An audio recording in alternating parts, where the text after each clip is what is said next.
Heidi Montag and Spencer Pratt. You know, of course, that they were one of the thousands of families displaced here in Los Angeles when their home was burned down in the Pacific Palisades.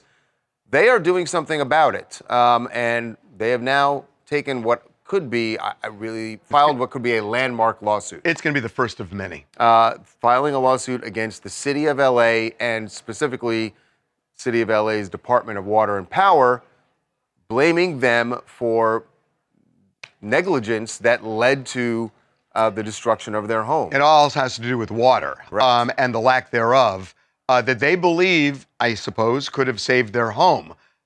Look, I mean, this wildfire was going to do an incredible amount of damage. The question, would it have done as much damage if things would have been different? What's really interesting, I haven't even shared this with you. I have a poll that I just got, that somebody just texted to me, that they did in LA.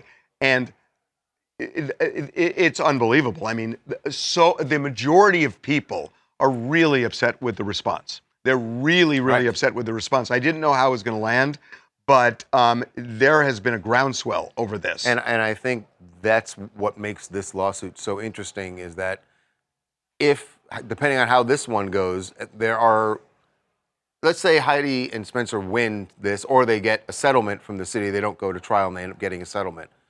That means how many times is the city going to have to pay?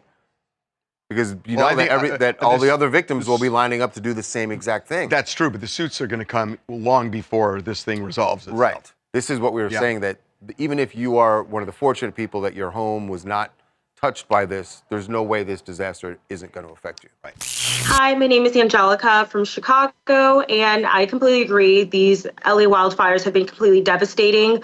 Unfortunately, it's not something that's new to the state of California and Los Angeles, so I do find it a little bit difficult that the city is going to actually grant this lawsuit and side with the victims in this case, because to your point, it opens up a huge floodgate, and who's to say in the future no one else can come back and request large settlements and money from the city of Los Angeles. So I just think it's a very long uphill battle, and I just don't know how it's going to play out. But heart goes out to all the victims. I think the statute of limitations in this case, I haven't researched it, but I think it would be a 2-year statute of limitations. So they've got time. People have time to line up and sue. So this is really interesting how it resolves Especially itself. in a city where we have fires a lot. Right. So Right. there's some precedents that will be set here.